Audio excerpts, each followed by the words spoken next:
A story in 5 words. Dems polling is a disaster. Dagad. A recent Gallup poll, which is a survey of horses, found that just 39% of Democrats trust their leaders will do the right thing. That's a difference when it comes to the economy. And that's the number last year was 80%. So 80 minus 39, carry the 1, is 41%. That's a 41% drop. Isn't that incredible? Why do you think that is? Why? Because the Democrats suck. Yes, but But they suck, and then they don't care about the pain that they inflicted on the vast majority of the American people. Mm-hmm. And then when you get upset, they tell you that what you're feeling and experiencing isn't true. Yes. And that it isn't real. These numbers are going to get worse and worse and worse for the Democrats because they're trying to supplant the older Democrats like Chuck Schumer with the younger Democrats like David Hogg. Mm-hmm. And I know one thing, they ought to be grateful for the old folks who need naps and lose their phones with some regularity, because the alternative is a David Hogg who is streaming his idiocy and oozing ego on social media all day long. Mm. So, again, with a compulsive arrogance, you need somebody who, again, drops his phone in the toilet every now and then. Yes. Believe me, I've been there. Remind me, I gotta wash this thing. or the urinal. Yes.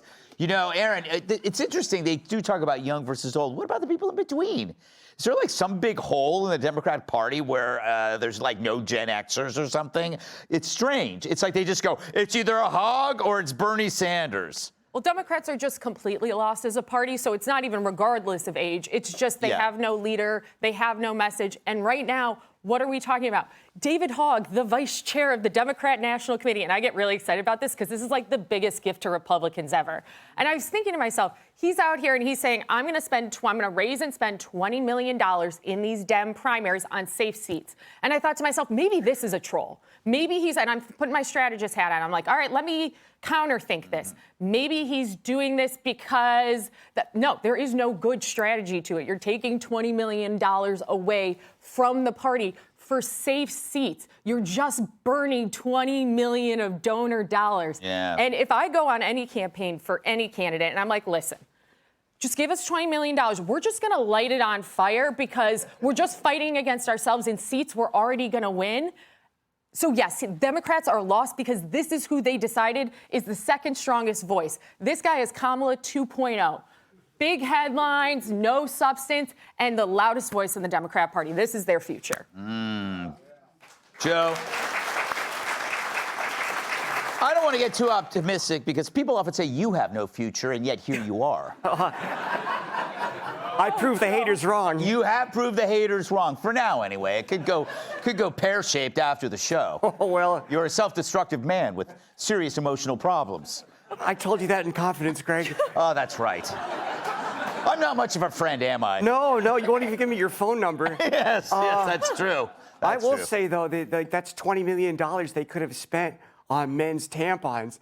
But this is the problem the Democrats have. It's the Republicans, a lot of them are self-made, that succeeded in actual fields. A lot of Democrats went into politics or activism because they're unremarkable twerps. Yeah. And that's why they keep coming up with these horrible ideas, because horrible ideas get you attention from stupid people. Like, that's why Democrats are like, why don't we have World War III? It might be kind of fun. Why don't we have, like, men in the girls' locker room? We've never tried that before. You know, that's why Trump should just say, like, I'm against torturing puppies, and Democrats will be like, we support Fauci.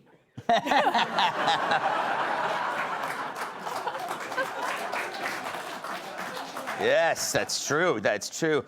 Guy, it's kind of interesting that, like, one part of the party is saying we need to get as far as we can from the woke, And then the other side is like screaming about oligarchy.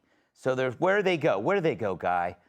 So I think the reason that the numbers came as far down as they did in that poll is because their base is furious at everything. Yeah. They're so mad that Trump won. They're so mad that they're out of power, which is their birthright. They're so mad that no one's fighting for them hard enough, which is why they are just glomming onto anyone who does anything. Yeah. So like, oh, Cory Booker spoke for 25 hours. He's now at the top of the list. And Chris Van Hollen went to El Salvador on behalf of an illegal immigrant. We love him now. Like, literally doing anything is getting their people excited, which is why there's all this buzz about AOC being potentially a front runner for the presidency next time for them. But I think AOC should be looking over her left shoulder at the next front runner, in my opinion, KAG. Kilmar Abrego Garcia. Yes. I think she better want him to remain in that prison in El Salvador, because I think he might poll at the top of the charts for the Democrats, because he's the ultimate resistance figure, and that's what they're looking for. And he's a Maryland dad. I know, a Maryland dad.